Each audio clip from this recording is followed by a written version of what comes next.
Here. First time killed him on screen. Yeah. Same for Michelle Sabato, our script supervisor. Kayla. Kyle Adam as well. Josh Miller. He was also my exec producer, and I, of course, could never have accomplished any of this without the help of the lovely, illustrious BJ Colangelo.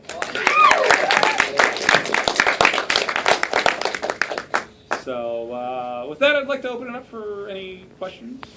Yes. What did you learn on this? I learned on making Scum that... Don't film in the winter. No, actually, the one thing I learned from Scum is that any challenge that you put in front of yourself with the proper planning and the proper allotment for time, you can accomplish. In this film, I worked with a child and a dog, which are two no-nos across the board in any film, regardless of being independent or studio. You just don't do it. And I did that. I did that in a 2-day shoot.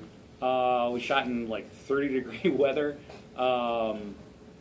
And we did it very, very quickly. We did, the first day was about 10 hours, the second day was about 12. So we got a lot accomplished. I had some terrific cast to work with. They were a lot of fun to put through the paces. The dialogue that you hear spoken is actually all taken from actual serial killer interviews. So it's all a mixed mash of killers like Charles Manson, Richard Ramirez, Jeffrey Dahmer, across the board. So what I wanted to do was present something that, it's very violent, it's very graphic, but everybody wants to know why these things happen, and I think that they forget to ask the people that committed them, and that's what I hope to accomplish, was to give an insight. So our sound designer, Dan Thompson, is not here, so that part of his decision was to make it sound like it's all recorded. So everything that you hear is actually a retelling of what you saw. How'd you come up with the music? The music is actually very important to me. It was something that really appropriate. Yeah, it was something that was. with a film like this, I've seen before people want to throw like speed death metal at it, or just something ridiculous, and I was like, no, I want to do the total opposite of that. So I had worked with one musician before on my first film, Thrill Kill, Crow's Labyrinth. He had given me a few tracks, another band out of Toledo, Ohio, called the High Gears. That was a song with the orange car that you see going by. And then Dan Thompson, our sound editor, his band Moon Rocks, that was the title track that you see in the beginning. And then there's a local Cleveland rap group, Smoke Noises. They gave us the bit for when you see Kellen and Kayla die. And then, it was just important.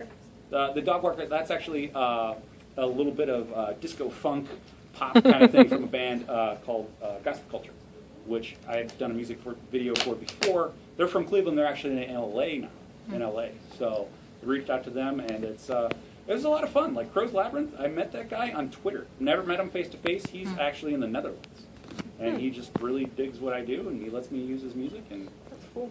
Nice. So yeah, it's that's how it all comes together. So.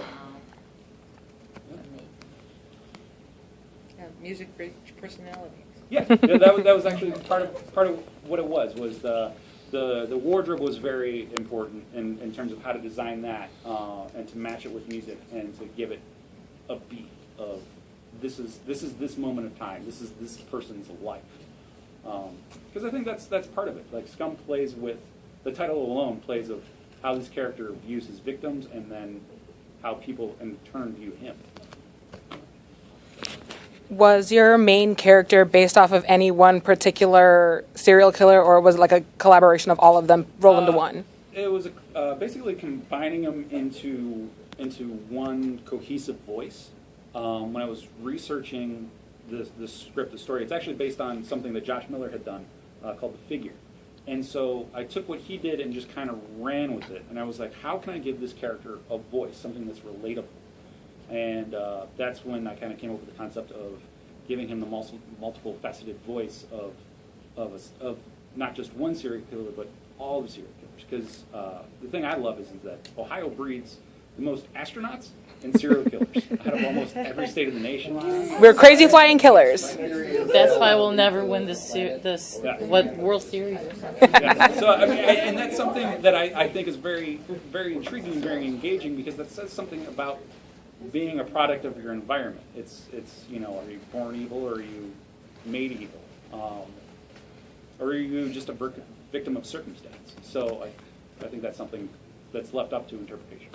Were these actual killings then that were? Yeah, a lot of the killings were based on the Kayla and Kellen's killing was actually based on the Zodiac Killer. Kinsley's killing was based on the Hillside Strangler. So yeah, I drew inspiration from actual real crimes. And the hammer one? The hammer, I You believe made was, that up. You made it. that was Richard Herron's. Yes, there you go. I love hammers. Love hammers. Hammer time. You got it from Home Depot. Yeah. So and the special effects. That was all. The special effects was B.J. Colangelo. That I love that scene in the kitchen where we killed Joe. That was Lucas, you know, standing on a countertop and Sean just straddling Kinsley behind Josh, and it was a lot of really fun elements. So a normal Saturday. I know, yeah, I forgot she's not here. I was waiting for her to be here. Sorry. It was a lot of fun working with Dan and Lucas and Sean. Sean came up with the MacGyver lens, as we called it, which is basically the POV of what you feel you see through our main character's eyes, of, you know, when he touches Kinsley's face and, you know, those other kills. So it puts you in that moment. It makes you go through that journey, whether you want to or not. And going through your research to get all the different voice clippings and the research for the different serial killers, was there anyone that you particularly thought was like, wow, this guy's batshit crazy, or maybe on a given day I could kind of see that happening? The one that's really, there's two that are very charismatic. The one is Ted Bundy. Charismatic killer. To the point where the judge that sentenced him, he said, you know, I would love to see you practice law in front of me, you know, given different circumstances. And I mean, that's the guy that gave him the death penalty. Like, he was that charismatic. The other one was Richard Ramirez, who, Satanist, serial rapist, killer, I mean, just a bad person. But, I mean, he was probably one of the most go-to people in terms of quotability.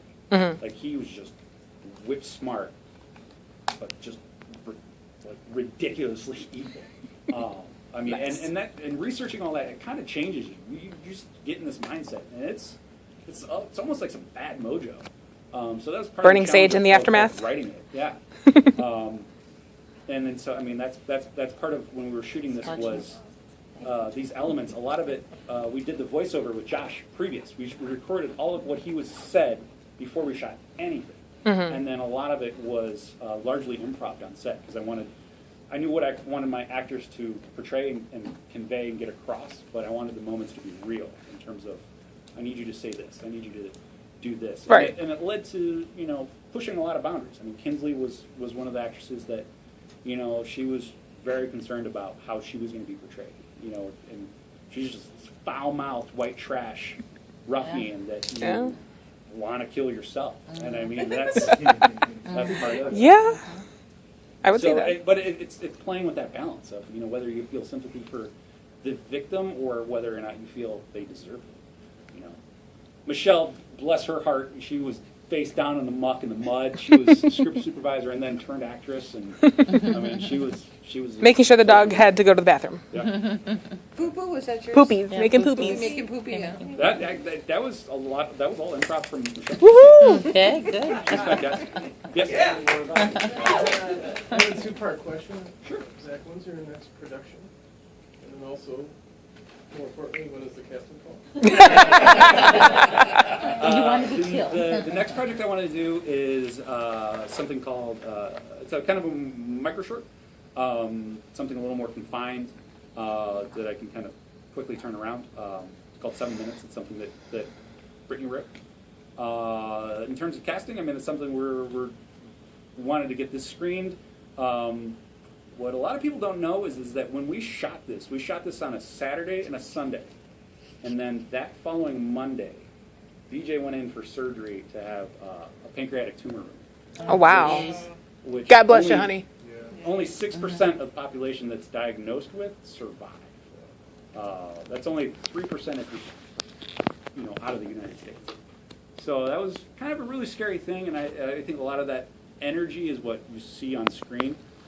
My cast and crew was more than accommodating in terms of not making that an issue, but recognizing it and putting this together. It was kind of like a driving force. And so it was really important to get done. So now that she's better and on the road to recovery, we're taking that newfound energy and putting it in a more positive direction. So, but in terms of casting, soon, very soon. Talk to BJ. Yes. She's the casting. What's the age group that you're looking for? I would love to Supposed to be part doing a of the cast. cowboy. But thank You are thank too. all. You're going to be a part of a cast? No, no. Oh, no. So would yeah, love to if be anybody part would like of to a see my cast. previous work, there's Thrill Kill. You can Google it. It's Thrill online. Kill, yeah. This is the second one, and I hope to work with a lot of the people in this room again. And do you I- have write-ups about this, or so we can go Like Facebook, synopsis? Google or anything else? Oh yeah, I mean you can pull out your phone right now and Google Thrill I Kill. don't. Okay, you can pull that out and Google it Dumb and watch phone. it on your phone right now. Is I'm it one of those dumb filmmakers that, you say you're a filmmaker, cool, awesome. Show me what you got. So that's kind of like what the driving force of putting Crimson House on the screen and Scum on the screen tonight was about. This is what we do. This is who we are. We're here. We don't make as much noise as Captain America or whatever else. Yeah. Who did your artwork? Yeah. Hopefully everybody got a poster. This was Oh, no, artwork I by didn't. I have Todd not gotten Kennedy. any This posters. is I want a posters. artist we met at Cinema Wasteland. Not That here? was- Yeah. So anybody that's looking for a poster, Josh Miller has some. So there you go. I do have one kind of off the wall question. If you had your choice to work with any of the major Scream Queen film directors, who would you actually pick to work with? Quentin Tarantino, Rob Zombie? Like directors? Or Yeah. If you see Thrill Kill, it's kind of me aping on Quentin Tarantino. It's my whole Right. thing about fanboying about him. Good question. I would love to revisit some of Clive Barker's work. I think Ooh. that he's never been Yeah. fully appreciated and put into the proper light that he Right. deserves. I think that. In terms of actresses and things like that, I'd love to work with AJ Bowen. I'd love to work with Pat Healy. Ethan Embry would be a great one as well. Actresses, Linnea Quigley, I'd love to bring her into a proper role rather than just be like, hey, you remember from that one movie? But Right. Awesome. That's just me. What's the name of that movie? Seek Thriller? Thrill Kill. Thrill Kill. Thrill Kill. So, any other questions? Comments? When are we uploading it to the internet? YouTube search. Right now, what I'd like to do is, I made Thrill Kill and I dumped it immediately online just because I was like, screw the festival circuit. I'm not paying people to show my movie when they can watch it for free, which is what I want to do. I'm still toying with the notion of whether or not to put this to the festival circuit, but this will be available online for free for all to watch. Yay. That's the future of filmmaking, in my opinion. That's what the masses deserve, and that's what I want to give them. But that's me. So you can pay for stuff. How do you make Yeah, a living? paid. How do you eat? You got to. You have a second job. I'm the guy to hire. Because guess what? You can see what I do. Yes, you can. That's how you do it. That's how you change the game. That's how you become from an independent world into something that a studio can recognize, in my opinion. Awesome. Thanks so much for coming out, guys. Thank you for supporting independent film. Thank you to Rico Clark. Thank you to Cast and Crew. Thank you to everybody. Hey, are we going out anywhere? or what? Makes the movie so much